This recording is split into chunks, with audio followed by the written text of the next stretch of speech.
Aquatic edges play an all-important role in attracting fish. Most anglers focus their efforts along a timberline, a weed edge, a current break, or a drop-off. All these are places where fish can hunt prey and easily retreat to safety. Structure, they call it. Interestingly, few anglers consider that one of the most expansive edges that exist in any body of water is the surface itself. This top water zone is a distinct barrier utilized by many predatory species to corral and trap baitfish when feeding.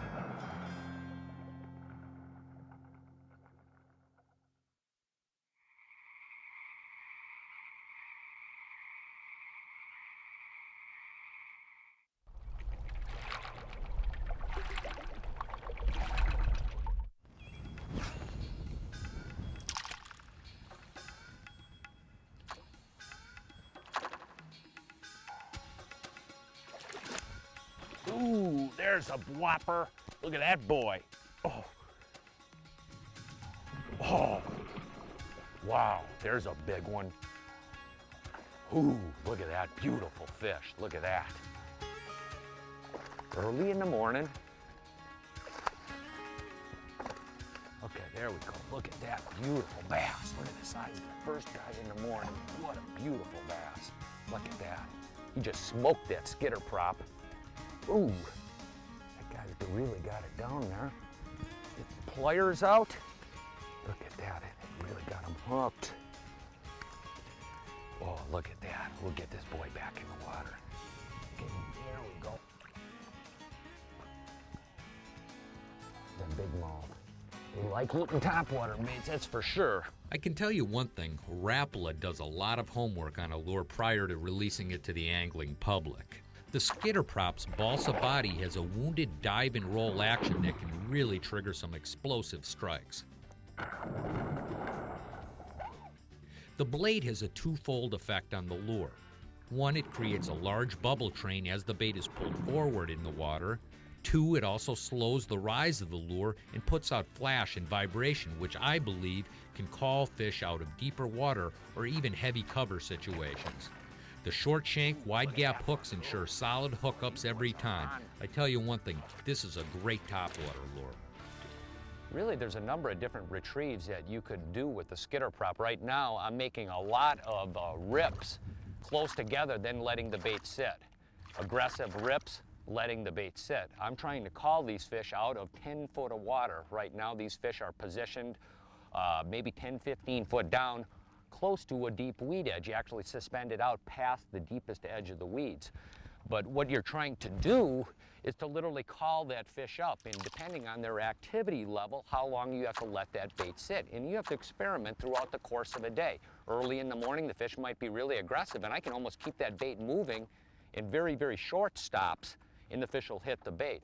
At other times, as the sun gets higher, I may have to let that bait sit for a longer period of time to be able to call that fish up out of deeper water. There's one. Oh, good one. Look at that guy. Whoa. That's a better sized one. There we go. Tell you one thing. These guys are really liking this propper today. You know, right now I happen to be fishing over weeds, but there's a wide variety of different habitats where a skitter prop like this is very, very effective. Prop baits can be fished over or around a wide range of surface and submerged objects. In the shallows, watch for isolated trees, lily pads, or man-made structures like docks or wood pilings. Moving deeper, look for expansive flats of rock, weed, or wood. Topwater lures are great baits to quickly comb expansive areas looking for active biters. Skitter props really shine when fish are suspended and preying on open water forage. They're also highly effective in rivers and are the best topwater bait to cast in choppy wind conditions.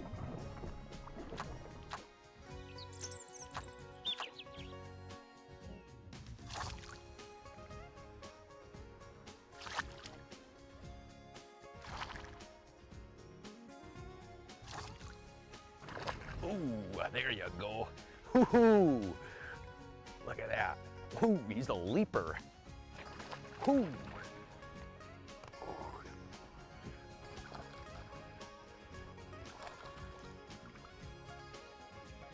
Come on. Ooh, look at the size of that guy. Really had a good attitude about him. Come here, buddy.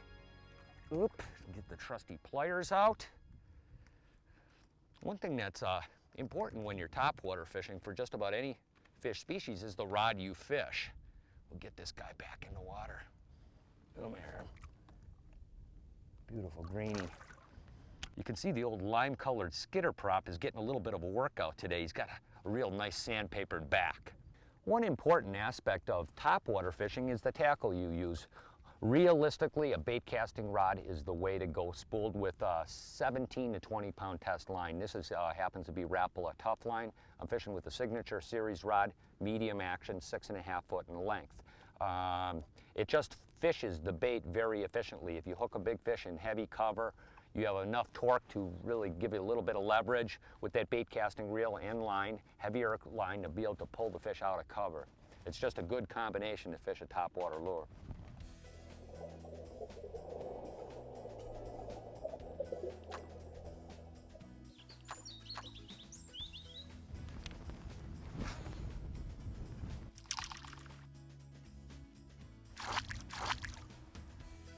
Ooh, there's a good one.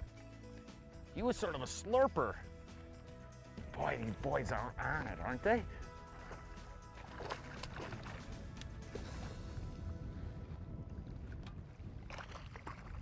Come here, buddy. Right now, we got about as perfect conditions for fishing topwater as you could imagine. A little bit of cloud cover. It's about 80 degrees out. It's been real stable for the last number of days. The water temperature is about as high as it'll get throughout the course of the entire season. Beautiful bass. Okay, get her back in the water. Come on. There we go. You know, some of you might ask, does color make a difference when you're topwater fishing? Realistically, I've seen times when it seems like it made all the difference in the world. At other times, it didn't seem so much the color to make the difference, but the presentation of the bait being on the surface and the prop spinning. The fish are really tuned in to feeding on the surface like they are right now during midsummer. So the thing is, I guess you can experiment. I think a big thing about color is confidence based on success. So I carry a wide variety of different colors. You can see right here, this is actually the bottom, and what this is suspended baitfish and bass. I'm actually trying to call these fish out of 10, 12 foot of water to come to the surface. That's why with that Skitter Prop, you got to make a lot of noise, let the bait sit there for a while to literally call those fish up out of that depth. A lot of people would have the tendency to be fishing jigs or subsurface baits. They're literally fishing below the real active fish. There they are, right there. Most anglers realize that topwater fishing is a superb shallow water presentation. Right now, I'm trying to call fish that are suspended 8 to 12 foot below the surface. A lot of anglers don't know that you could call a fish to the surface from that depth.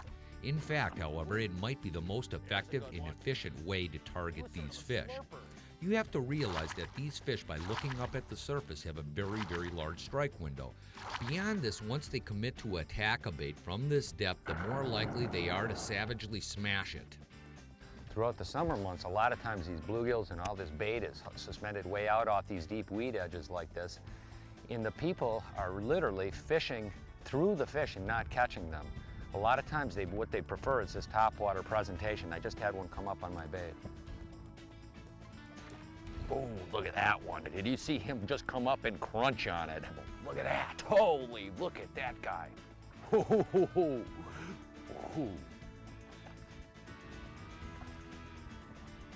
That fish came out of that fish was actually probably 10 feet down over 18 foot of water, and that's where I called that fish out of. A lot of people think that topwater are primarily a shallow water bait, like a Skitter Prop, but I can guarantee you one thing. They work in a lot more conditions than a lot of people would give them credit for. I can guarantee you that. And they're phenomenally effective for real big bass. Look at that, beautiful fish.